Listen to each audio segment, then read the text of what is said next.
पहाड़ था तभी जानते थे कि अशोक गहलोत बोले।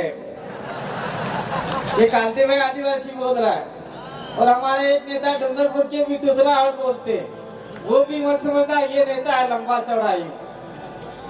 तो कांग्रेस बीजेपी ने क्या सोचा था, पंचायती राज चुनाव के अंदर और थावर चंद के डामर के चुनाव के अंदर ये कांति भाई आदिवासी और ये टीम लौट के नहीं जाएगी, ऐसा गलत। जब तक आपको तोड़ेंगे नहीं तब तक छोड़ेंगे नहीं। तोड़ना किसको पता है? कांग्रेस और बीजेपी को तोड़ना है और जोड़ना किसको है? जो लोग कांग्रेस और बीजेपी में जा रहे हैं, अपने घर को तोड़ रहे हैं, उनको अपने साथ में जोड़ना है। क्या आप लोग जोड़ने का काम करोगे? बहुत बहुत धन्यवाद। एक दूसरी बात और कहना चाहता हूँ, मैं सभी जगह कहता हूँ, दुश्मन लोग काटते किरियारों में कहते थे एक तो जातुरेजू, मेरे भाई के लिए जगदीश के लिए बोलते थे एक तो जातुरेजू ने एक ठहाका करे ऐसा बोलते थे। लेकिन मैं आपकी दुआओं का, आपने भी दुआ की कांति भाई जिंदा रहना चाहिए, हिल प्रदेश के लिए, हमारे लिए, हमारी आवाज के लिए जिंदा रहना चाहिए। तो आपने दुआ की, मैं आपको नमन करना चाहता हूँ। मैं जिंदा हूँ और आपके अंतिम कतरे के लिए लड़ाई लड़ूंगा, चाहे मुझे मौत भी आ जाए, खुली सी गोलियों से मुझे खून की नींद आ जाए, लेकिन आपकी आवाज बन के हम लोग आगे तक की लड़ाई लड़ेंगे। इसलिए आपको घबराना नहीं है। इसलिए मैं हर कार्यक्रम में कहता हूँ टाइगर अभी जिंदा है, टाइगर अभी जिंदा है, अपने सिद्धरू जीतू है, यू सिद्धरू ने है, पर फिर भी मैं उनको डराने के लिए कहता हूँ। मैं धन्यवाद देना चाहता हूँ। मैं कहता हूँ कि ये जो कार्यक्रम हुआ, भैया मेरे 7 मिनट है लेकिन 10 मिनट कर देना, ठीक है? ये जो कार्यक्रम हुआ उसके लिए ये पीछे बीच में हमारे हेमाराम जी बैठे हुए, ये कांति भाई, अरे हम कल कैसे आवे, ये टोल नाके वाले पैसे मांगेंगे। मैंने कहा आप जब जब प्रदेश की धरती पे आए हो, वीडियो मैंने जारी किया है, आपसे कोई टोल नहीं लेगा। मैंने वीडियो जारी करके फेंक दिया और मैं कहना चाहता हूँ जिस इलाके से आप लोग निकल के आए हो वहाँ पे 1 भी रुपया नहीं लिया। ये ताकत है हमारी। मेरा बोला कि कोई लेटर नहीं निकलेगा, हमारी आवाज ही हमारा आदेश है, हमारा ऑर्डर है, तो हमारे आवाज को ही आदेश ऑर्डर मान लिया जाता है। साथियों, अब आते हैं अपन मेन बात पर। मैं कुछ बातें लेके आया था कि आज तक हम लोग लड़ाई लड़ते हैं किसी बात को लेके, सारे इकट्ठे होते हैं, कलेक्टर जाते हैं, एसडीएम जाते हैं और हमारी बातों को कलेक्टर एसडीएम आगे बेचता ही नहीं है, फाड़ के फेंक देता है और वो मात्र सड़क तक ही रह जाती है। इसलिए हमें भारत आदिवासी पार्टी के मार्फत से,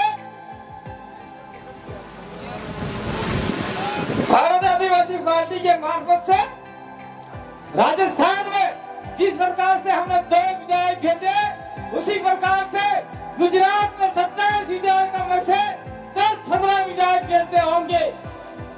गुजरात में 27 विधायक अपने लिए रिजर्व है आदिवासियों के लिए, 27 विधायक में से 10 लोग कम से कम वोट भेजते होंगे। मध्य प्रदेश में ऊपर लोग बैठे हुए 46 विधायक रिजर्व है आदिवासियों के लिए, वो जो गए हैं वो सारे सारे गुलाम हैं, अपने लिए कोई नहीं बोलता। राजस्थान में 28 विधायक रिजर्व है, जिसमें मात्र 2 विधायक बोले आदिवासियों के लिए, बाकी सब बोले बोले हैं और गुलाम विधायक है। इसलिए हमें भारत आदिवासी पार्टी से अधिकतम विधायक भोपाल में भेजने होंगे, जयपुर में भेजने होंगे, आपके और गांधीनगर भेजने होंगे। इसलिए भारत आदिवासी पार्टी को हम लोग लेके आए हैं। दूसरा है जल, जंगल, जमीन और खनिज। तमार घेर मोरे काकरा बाटा है, हेता बाटा ते पहला खुदरी नहीं किया, वो सफेद पत्थरों का मार्बल बनता है, टाइट से बनती है, वो करोड़ रुपए में जाता है, तब जाना काकरा बाटा होना काम तो वो सफेद पत्थर बहुत कीमती है, इस पत्थर को बचाना है। और इस पत्थर से आग का उत्पन्न पहली बार हुआ था, इसलिए सफेद पत्थर को अपन पूजा पद्धति में भी लेते। इसलिए खनिज को भी हमको बचाना है। खनिज नहीं बचाओगे तो बहुत बड़ा नुकसान हो जाएगा। और बिल प्रदेश की लड़ाई न तो कांग्रेस लड़ी है, न बीजेपी लड़ी है, न कोई आने वाली पार्टी लड़ेगी, हम ही लड़ेंगे। और आने वाले समय में 2023 के बाद में 24 में भी हमारा परचम दिल्ली तक लहराएगा। और हम लोग बिल प्रदेश की लड़ाई के लिए कंधे से कंधा मिलाकर भारत आदिवासी पार्टी भी बिल प्रदेश के लिए काम करेगी। तो आप सभी लोग बिल प्रदेश का साथ देंगे। साथ कैसे देंगे? भारत आदिवासी पार्टी को मजबूत करेंगे तो ही आगे बढ़ पाएंगे। राजस्थान की राजनीति में 2023 की लड़ाई में 27 सीटों में से हम लोग उधर मीणा वाली छोड़ दें, क्योंकि कुछ हमारे मीणा भाई भी बैठे हुए, क्योंकि कुछ मीणा लोग हैं मीर भगवान को मानते हैं। मेरा आप लोग नाराज मत होना। मीर भगवान किसका अवतार है? कोई मीणा हमको बताए। मीर भगवान 10वां अवतार माना गया है हिंदू धर्म के अनुसार। तो आप तो धर्म में डूबे हुए हो, आदिवासी को बचाने का काम नहीं कर रहे हो। तो उस इलाके में मुझे नहीं लगता कि धीरे धीरे हम लोग आगे बढ़ेंगे, क्योंकि ऐसे वक्ता हमारे साथ में डॉक्टर जितेंद्र मीणा जैसे और मेहर जैसे लोग हमारे साथ में आए हुए हैं। तो ये लोग वहां पर भी अलग जगाएंगे। और 8 सीटें हैं, उन 8 सीटों में हम लोग 23 के बाद में परचम लहराएंगे। ये बात हम लोग कहना चाहते हैं। तो अगर मान लीजिए 17 में से हम लोग कुछ सीटें और भी हैं तो प्रभावित होती है 25 सीटें, 25 में से हम लोग लड़ाते हैं, 15-16 सीट जीत जाते हैं। तो मुख्यमंत्री तो छोड़ दीजिए, लेकिन मुख्यमंत्री कौन बनेगा वो डिसाइड करने का पावर आदिवासियों के हाथ में होगा। ये हाथ में रहना चाहते नहीं चाहते आप लोग। अशोक गहलोत बनेगा।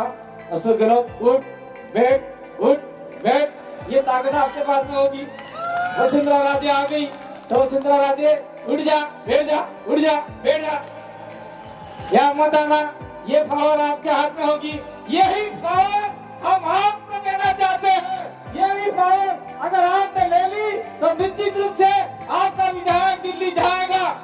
अच्छा, आपका एमएलए दिल्ली है, आपका एमएलए जयपुर जाएगा और एमपी दिल्ली जाएगा। मैं ज्यादा बात नहीं करना चाहता हूँ, क्योंकि सर भी काम नहीं करता। संसद की 47 सीटें, 47-46 सीटें आपने एमपी बनी। एक भी एमपी आदिवासियों के लिए नहीं बोला, एक भी एमपी नहीं बोला। मैं किसी पार्टी के विशेष की बात नहीं करता हूँ, लेकिन मैं कहना चाहता हूँ हमारे मंच के मार्फत से एक आदमी है जो आदिवासियों के बारे में बोलता है। वो कौन है? चाहे कैसे भी हो, हम उसका समर्थन नहीं करते, लेकिन हमने उसका वीडियो देखा है। असरुद्दीन ओवैसी वो आदिवासियों का दुश्मन नहीं है।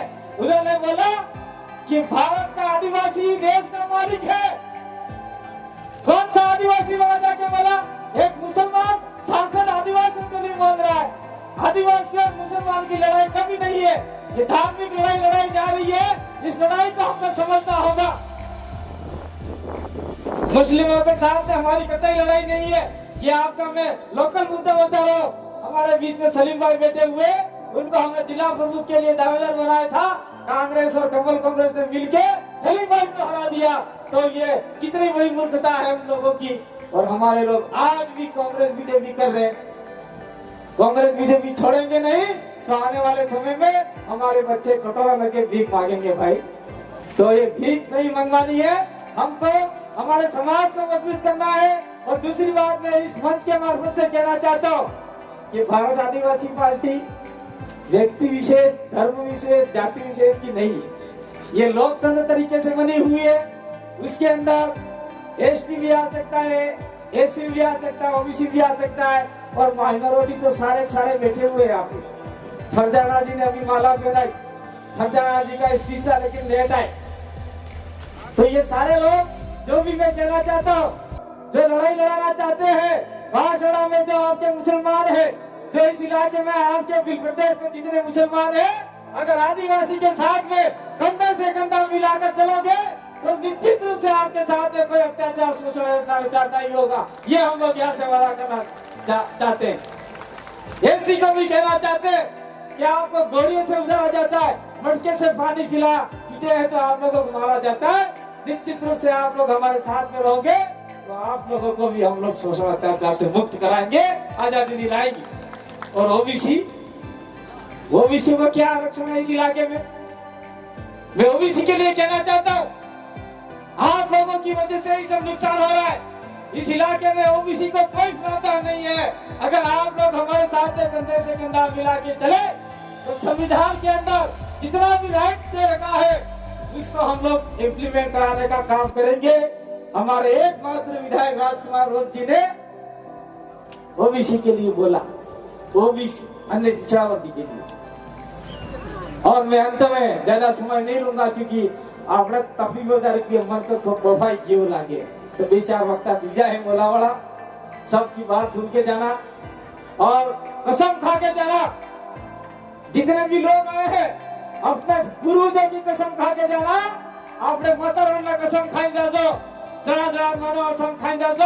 आज तक की मार घेर माते कांग्रेस बीजेपी ने झंडा नहीं लागे लगा कसम खा हाथ उठा करो है तो फिरा नहीं करता वाला ओड़े गला हुआ भैया। कांग्रेस बीजेपी का झंडा मेरे घर पे नहीं होना चाहिए। ये कसम आप लोगों ने खाई है और ये कसम खाने के बाद में अगर आपने लगाया तो तुम्हें जाना हो थवानु है। और मैं कहना चाहता हूँ, मैं सभी जगह प्रचार में आया नहीं आया क्योंकि चुनाव बहुत नजदीक आ गए हैं। सभी जगह प्रचार में आए नहीं आए, मैं कहना चाहता हूँ पहली बात तो कांग्रेस बीजेपी को अपने गांव में घुसते ही मत दो। और घुस जाते हैं तो दो जेब में झंडे रखा करो, एक कांग्रेस का एक बीजेपी का। बीजेपी में आया है बोलना हम बीजेपी ना भाई लाओ हरण लाओ पैसा खाई कर भाई जो वोट डालो लेके फंसे कांग्रेस वाला आवे फिर जनता कारित के वाले लाओ भाई वो कांग्रेस ना लाओ है तो ये आना पैसा उनके पैसे नहीं है, वो पैसे आपके विकास के पैसे है। लेकिन ऐसा भी नहीं करना है, लेकिन कर सकते आपकी वोट हम लोग बांधने वाले नहीं है। तो आपने हमारी बात तो सुना, मैं आपके बीच में प्रकृति की दुआ से